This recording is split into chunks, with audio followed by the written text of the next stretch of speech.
So to close out our session, I'm really grateful that I get to introduce Felicity Barrow. I'm one of the REA Group Ambassadors, and I truly believe in the REA product and all it stands for. And Felicity comes from a background of change management, culture, consultancy, and there's some really vital things that we need to learn as a business to be able to go back, implement all of the things that we've been talking about, bring our teams along on that journey, and I think there's no one better to help us do that in the real estate space. So will you please welcome Felicity to the stage? Thank you. Am I on? Hi everyone, and thank you so much for having me today at this session. I do have to warn you, I have a background training as an actor, so when you put me on a stage with a mic, I'm not sure if I want to bust into a bit of Sinatra or Midsummer Night's Dream or talk to you about the serious things I'm here to talk to you about today. I do, sing, you'll regret it. I do have one ask of you, please, and it really does help me when I'm connecting with you and sharing my stories, is if you could give yourself the absolute honour and privilege of putting your phone away and just unplugging for the next 45 minutes, that I would be very grateful for that. So my name is Felicity, but I do a lot of facilitation. Because of that, I have a work name, which is Flick, because if I tell people my name is Felicity and I start facilitating, I get called Facility within the first couple of minutes in any session. So please refer to me as Flick as we go through. I will ask you to do some interactive things, but I'm not going to ask you to get eye contact with someone across the room and make animal noises or anything like that, so you can relax for the next 45 minutes as we go through today's presentation. So I have had, and I can actually honestly say this to you, I have had the honour of working at REA for the last 2.5 years. My role is a senior OD specialist. Like any organisation, no one knows what anyone else's title really means. What that means for me is that I get to spend my time working on leadership and culture.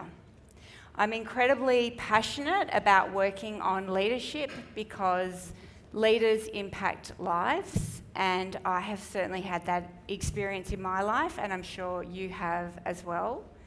And the culture of the organisation that we exist in, we can't separate work self from ourselves. What we experience at work, we bring home, and what we experience at home, we bring to work. And that's why it's really important to focus on what a high performance culture is, because we do at the end of the day go to work to drive results, but also how we can show up in that culture and take care of ourselves, bring out the best of ourselves so we can drive the best results as well. So my topic for today that I will be covering with you is myth-busting what high performance is. I've spent the last couple of years working deeply on culture at REA and defining for us what a high performance culture is. And I'm going to ask you in a moment what a high performance culture is and what it means to be a high performer, because it's so critically important to how we show up and how we live our lives, and day to day, our mental health, physical health, and our resilience. I'm going to do a bit of myth busting around high performance. Myth busting that after working with 180 of our leaders, they have busted so many myths for me, I feel like Buster Rhymes. I'm going to talk to you about understanding our triggers. I too have a psychology background, but unlike Jared, I didn't quite finish my psychology degree because in the middle of it, my ex-husband got a great interest in yoga teachers and I ended up divorced. So, it's okay, I'm laughing about it, it's all right. So I haven't finished my psychology degree, but I have an absolute fascination with human behaviour, and I have absolute learned resilience through my experiences in life. And the final thing I want to talk to you about is the 1%ers, the small changes that we can make individually to make sure that we ourselves can perform at our best, which means we have the most positive experience at work, the most positive connections with our teams, our teammates, our families. We can deliver the best results and we can do it sustainably. So on that note, just a couple of stats that I think are quite interesting. The most recent research I've read is consistent, although it might be slightly different. I do a lot of research around trends in organisations around burnout. The latest research would suggest that the rates of burnout at the moment are around 76%. The research from Mercer is that in 2019, the rates of people identifying as being close to burnout or having burnout was 63%, and that now that has gone up to being 81%. And burnout being not just an individual thing. So burnout not being just about your individual decisions about how you work and show up at work and when you decide to log on and clock off and be where you need to be, but burnout actually being a more systemic part of an organisation's culture. Burnout very much being linked to how we perceive high performance and therefore how we show up in order to be high performers in our organisations. And I know that I am sitting amongst a group of people who are high performers and who are driven by high performance. I just ask you for a moment to stand up, and it'll be fun to stand up anyway, so don't worry about it. Stand up if you've either experienced, or you don't know why. Stand up if you're going to give me $300. Stand up if you reckon you've had burnout. Yeah. Wow, have a look around. You're out doing the stats. Stand up if you reckon you've been close to it.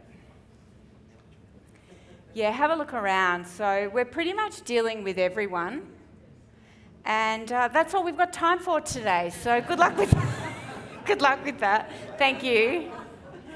If I could stand up once, twice, I've definitely had burnout twice in my life where I could say I've gotten to a point of an exhaustion where there was nothing left in me.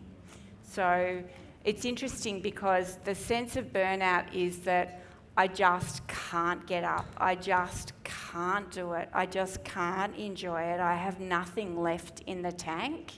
And of course, that comes with a whole truckload of judgment on yourself as well. So burnout is very, very closely linked to high performance, and that's why I bring this up, because I want to ask you this question. It's very cool now, and it's everywhere, to talk about high performance cultures, right?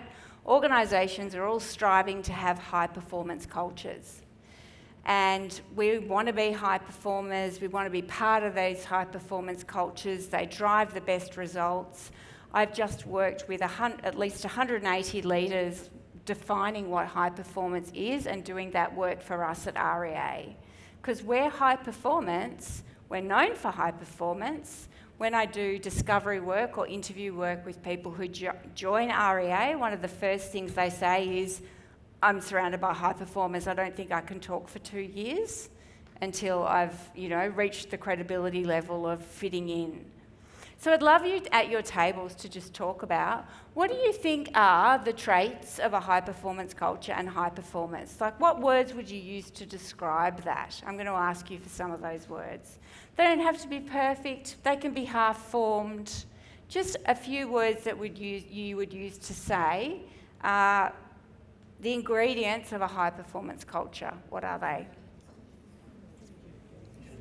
Let's come out with some words. Just going to hear a few.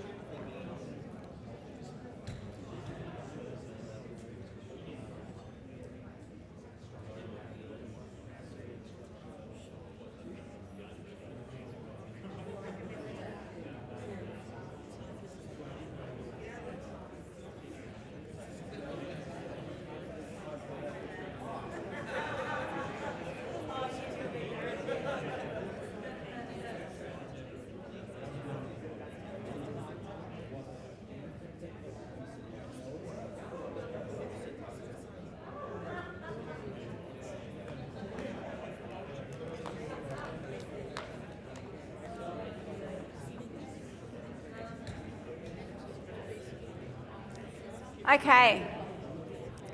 I would love to, if it's with your permission, just go around to a few tables and hear you yell out a few words. You get permission to utterly yell at me and vent. What are some of the words that are associated with high performance culture that you talked about? Roaming mic on hand, couldn't be happier. Want to do Frank Sinatra that little bit more. Yeah, this table at the back there. Discipline. Discipline, great, awesome, thank you. Yep, do you have discipline too? Did I hear a vote for discipline? Yeah, awesome. What else have we got? Highly skilled. Highly skilled, disciplined, what else? Here we go. Work ethic, Work processes ethic. and systems, efficiencies. So work ethic, processes, systems, efficiency, discipline. Yeah, what else have we got? Motivation, Results. yep, got to be motivated.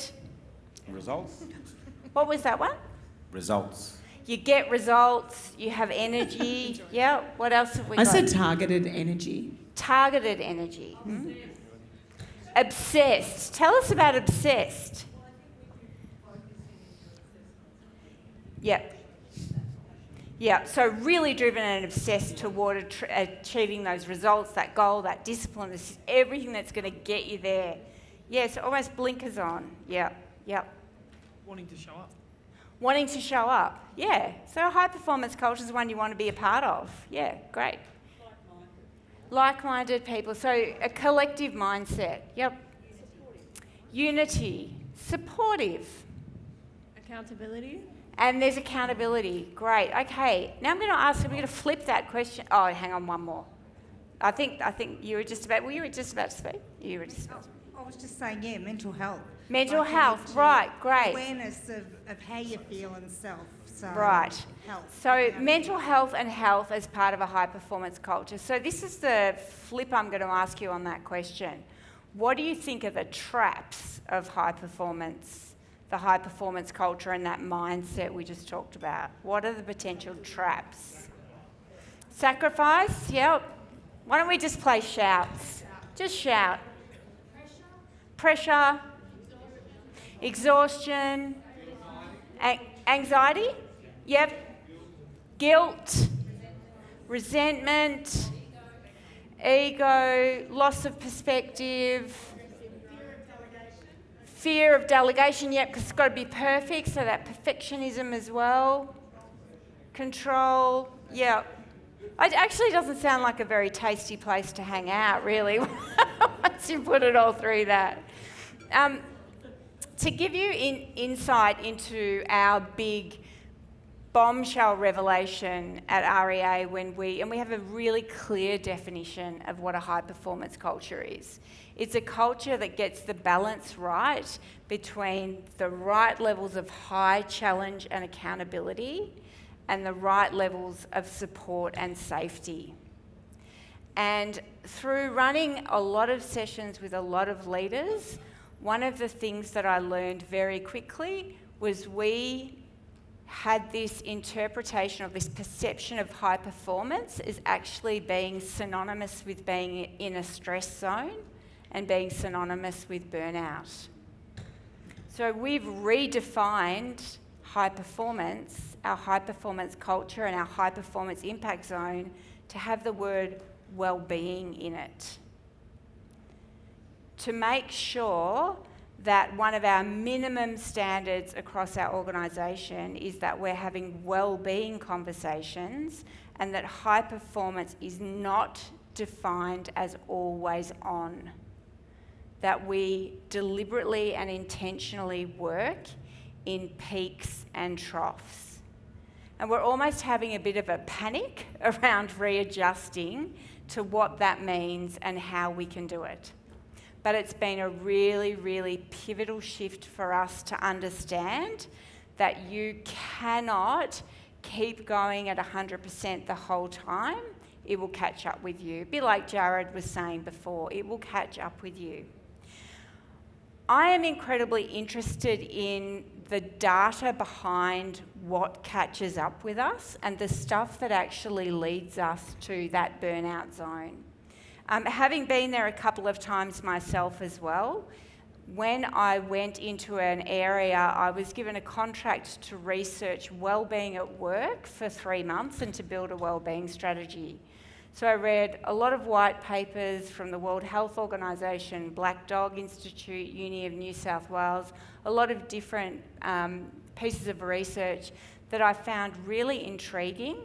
And now we have WorkSafe have their own psychosocial register of risk factors that can lead us into stress, leading to an impact on our health, leading to mental illness, diagnosis and burnout. And I want to share with you some of those today, if that's okay, and share where I stuffed up with these big time as well. Has anyone seen the list of psychosocial risk hazards before? Really worth looking up if you look up WorkSafe and you look these up. What this research basically shows us is what are the things that the data tells us that if we endure them over time and we let them get out of control and we don't have interventions to stop them, lead us into a place where stress becomes, and actually I might just jump forward and show you this, a place where stress, where, there's healthy levels of stress. We have stress days. We have those nights where we, might work too late, those occasions where we're thinking about things, work-related matters in the shower, we're talking to someone in the car and having that difficult conversation we're avoiding. We have stress that considered healthy levels, but then sometimes that can get to a point where loss of sleep every now and then, loss of appetite and feeling a bit hopeless is starting to happen a bit more with me. And there hasn't been any interventions between when I'm stressed and when my health's really starting to be impacted. And if we don't then intervene after that, that's where we get to burnout and mental illness, because suddenly those few things, 2 adds up to 3, up to 4, and suddenly we've got a diagnosis or we're absolutely burnt out and we've got nothing left in the tank. Let me show you these triggers, and I'm really interested for you to think about what triggers might be there for you that might exist as part of your personality, which might be inherently part of your perfectionism, your desires to please others, your competition with yourself, or that might be part of the environment around you and the work that you do, because that's also a factor as well. High demand and low control. So that is where there's literally a lot of demand on us and we don't have a lot of control about what we can say yes or no to. Now, for me, that was working in a boutique culture change consultancy where the demand was high on what I had to deliver. I had to deliver a program across Australia and India that had 8 different versions that I think was 1,000 different slides. I'm not a detailed person, but I had a client who was very clear on font sizes and full stops being consistent. So it was taking a lot of my time up. When we feel that our effort and the reward and recognition that we get don't measure up, they don't meet. So I put so much effort in, but I don't ever feel that I get the reward and recognition for that effort. Imbalanced family and work life, of course, makes sense. Overwork. Poor leadership and support. And this goes down to why low psychological safety is at the bottom of this.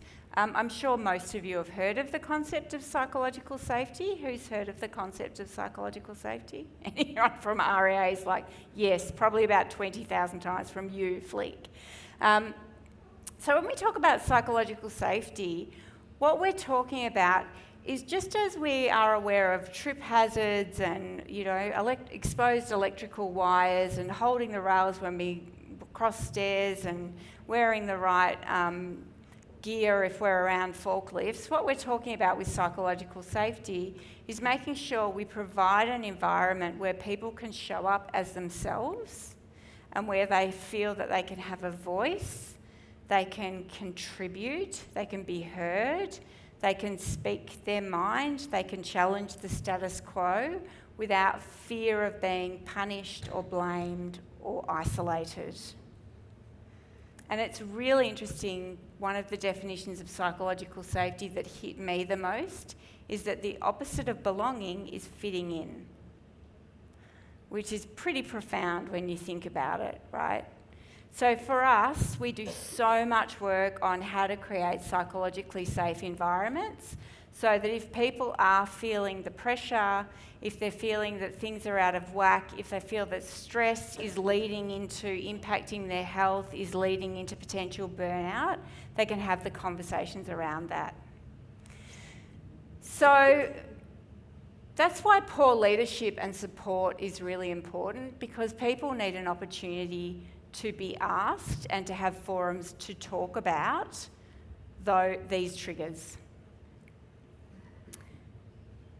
Job insecurity, it makes sense. Working in a consultancy, so when I was working in a consultancy, this is where I really hit burnout. That was a big part of it, because if the client wasn't happy, we didn't have a client.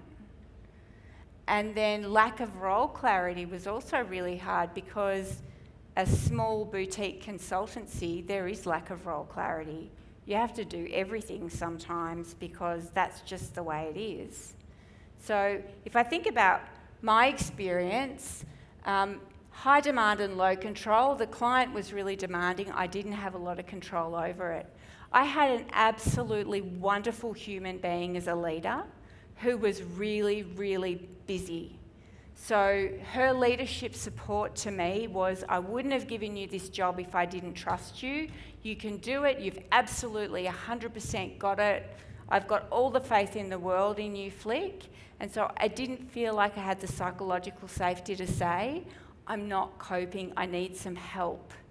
And it was the small things in the end that were really getting to me, like the technology that I couldn't use properly, and the lack of role clarity, of course, because I was going from running the tech in these converted shipping containers we'd turned into little film rooms, to liaising with the client, to facilitating giant sessions, to fixing slide decks. I just didn't know what my place was.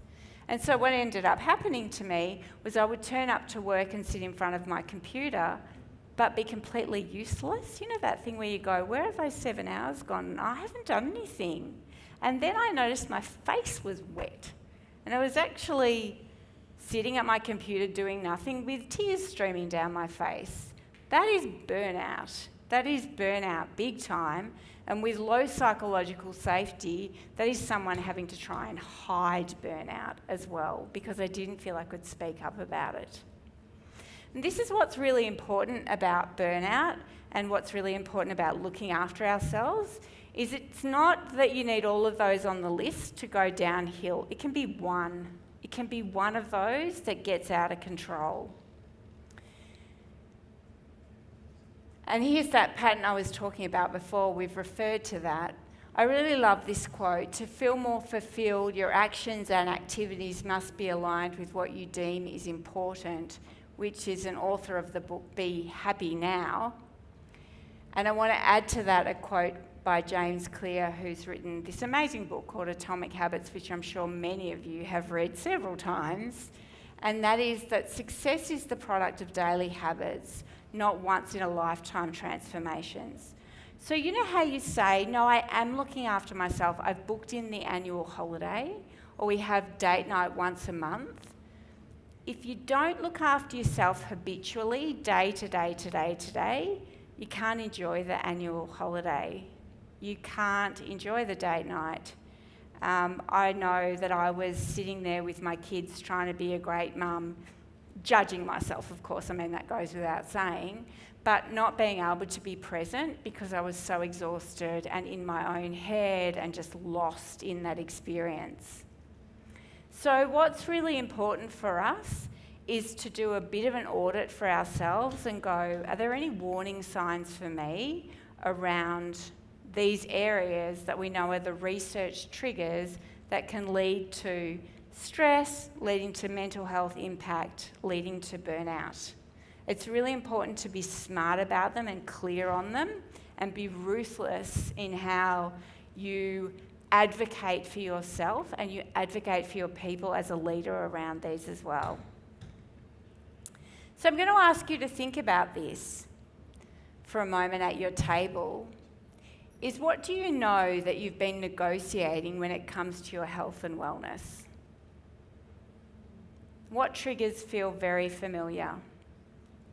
I know this is very personal. I'm going to ask you to spend some time just writing those down for yourself. I will ask for some people to share, but I'm not going to stick a mic under your nose and say you must share. It's just if you feel that you want to. What have you compromised? And it might be, I'm looking at my phone during dinner. It might be, in my case, this is my worst habit, I'm going to go to bed at 2 o'clock because only between 12 and 2 o'clock do I feel like I get free time. So that's when I'll have a glass of wine and watch Netflix. So I'm compromising my sleep. It could be anything that you're compromising that you know is related to one of those triggers.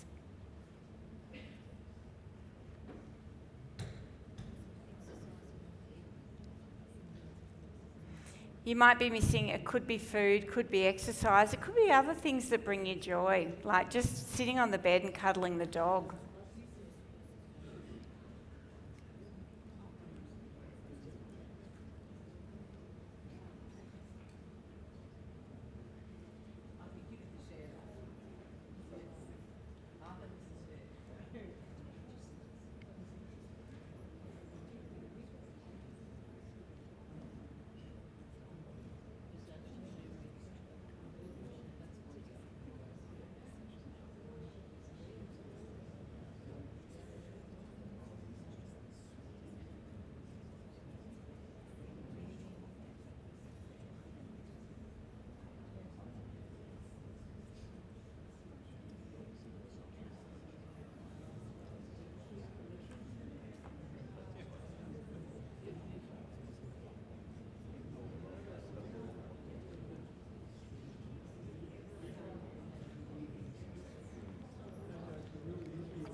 It's all right, I do. Yeah. Oh, maybe. If I do one and you do the other, that would be great. Yeah. All right. Now I've got 2 mics, so look out.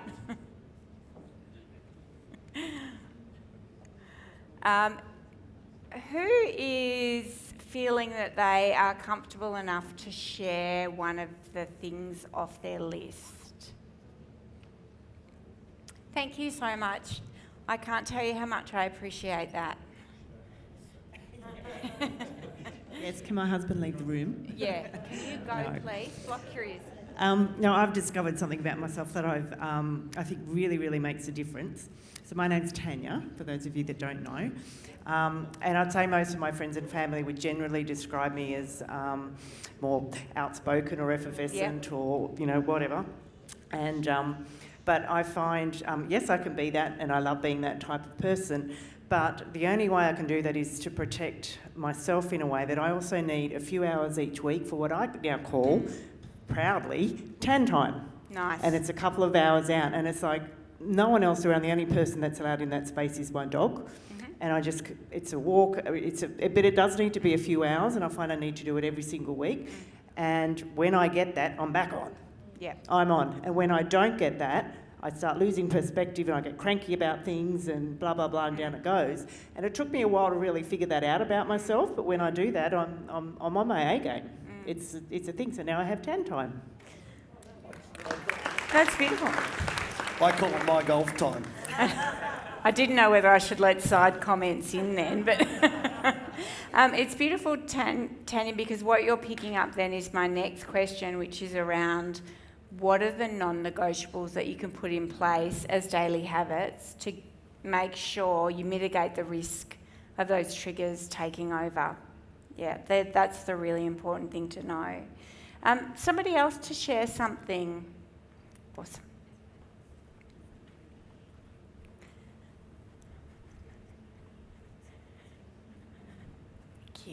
Hi, my name's Anna. So for me, a trigger when I know I'm probably not in alignment is when I start going to the office on every second I've got all my spare time. So Right. I avoid myself and I throw myself into work. So that I recognise that as a sign of I'm not good. Yeah. Yeah.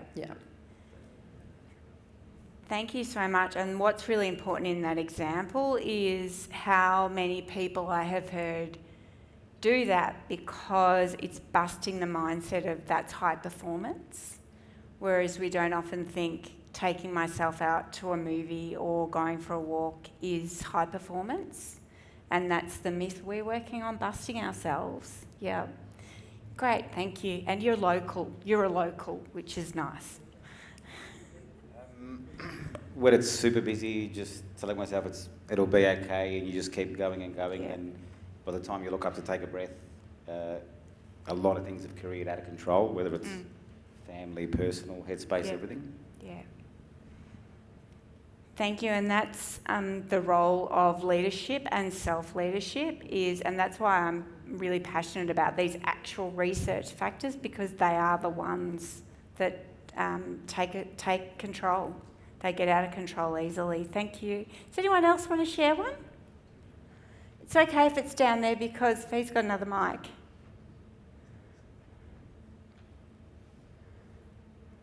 Anyone?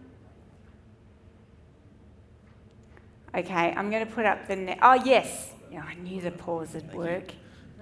I think a trigger for me is when I don't put the time into myself. I think the people around me suffer more than anyone else. I think when I find that time where I'm starting, where I get quite snappy, and we all find that we take it out, not so much of the people at work, but we take it out on the people at home, on the kids, on the wife. You get quite snappy, and then you sort of need to stop, look yourself in the mirror and think, something's out of line here. And to me, that is probably renegotiate like my morning routine. If that falls out of place, that sort of throws my whole day. And I think the people around us cop it more than what they need to. Yeah. And as soon as I realise that's happening, it's like, okay, rein it back in and make the adjustments. Yeah, and being able to recognise it is so important. And the thing is that it will be the people that are closest to us that we will cancel, that we will snip at. I invented this thing when my kids were little called, I'll draw them a sorry drawing if I'm snappy. Pile this high. I mean, it was out of control. But what's really important is to go back to that, go back to the list of triggers and to say, well, what is the trigger? What is the one for me right now that is leading me to get snappy, to go into the office all the time, to not prioritise my own time? Which one is it? And how can I start to have a conversation about it? So my next ask of you is to think about what we would call your non-negotiable. And your non-negotiable is the thing that you are going to begin practicing, not I'm going to book in quarterly holidays, but your daily or every few day habit that is going to help to support you to be able to make sure you mitigate those risks of those triggers taking over. So what are you going to ask for of others? Now, this is really important. You're non-negotiable. You can't negotiate it with yourself, but you need some advocates who will make you stick to it as well. You need to make a deal with some people about your non-negotiable. A really great business culture that supports high performance and well-being is one where when you say, oh no, I can compromise it, they say, no, that is your non-negotiable. And we know that and we will uphold that for you. That's really important, and it doesn't have to be an hour's worth. It can be a small thing, but it's your non-negotiable that's important to you. So it's about what you value. So I'd love you to write yourself a non-negotiable.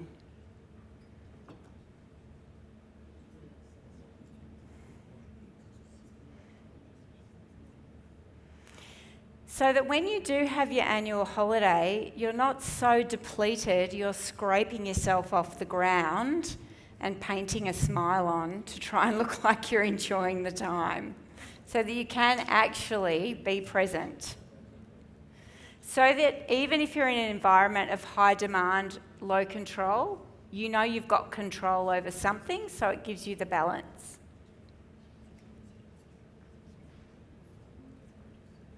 So we've heard Tan's got Tan time, which is her non-negotiable.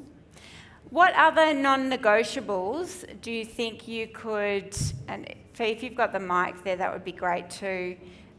What other non-negotiables can you come up with? Who's got a non-negotiable?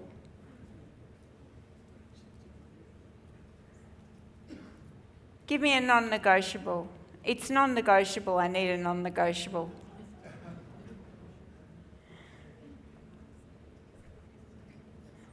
What is a non-negotiable? Beautiful, thank you. For anyone that was in the room yesterday, mine is committing to the next 30 days doing the abundance meditation. So, good girl, but you're not in my. You have to send me your number, and I'll put you in the WhatsApp group so I can hold you accountable. Is it daily meditation? Daily meditation. How many minutes? 20. Beautiful. That'll make a huge difference. Yeah. Another. Yeah. Great.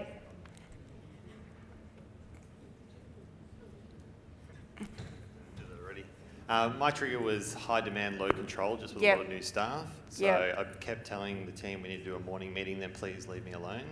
And so we're going to be really clear, it's part of my fault, because I'll go in and then I'll run around, then I'll tell them to do something. So really clear, morning huddle and 2 hours of being left alone, because otherwise it gets exhausting. Yep, great. And I'd highly encourage you to use the term non-negotiable, because language is empowering. So if you have a non-negotiable as a leader and the trade-off is they get 1 too, then you'll see an uplift in that and the respect of it as well, and people getting more courageous in what they ask for. Anyone else?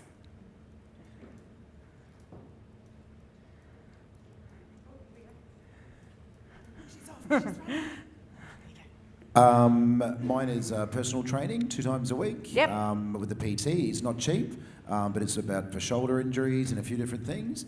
But actually, like I've got clients that want to meet me early in the morning. I do deal with some people that want to meet 7 a.m, 7:30 because they're in surgery or they're going to work and they've got high flying jobs or whatever. But I say no. Like if it's a Tuesday and a Friday, it's got to, because I actually find that that's also a bit of a chin wag with the PT as well, which is just non-related real estate talk. It's not my husband, it's no one else.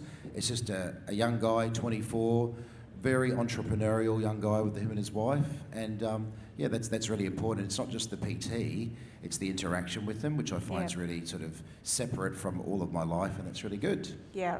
So what we know is that, as you were saying earlier, I think, Jared, is that social connection is so important to mental health as well. Now, has anyone turned around to you and said, I won't work with you because you won't take my 7 No. No. They respect it. Awesome. So the fear is people will go, well, they mustn't care because they don't.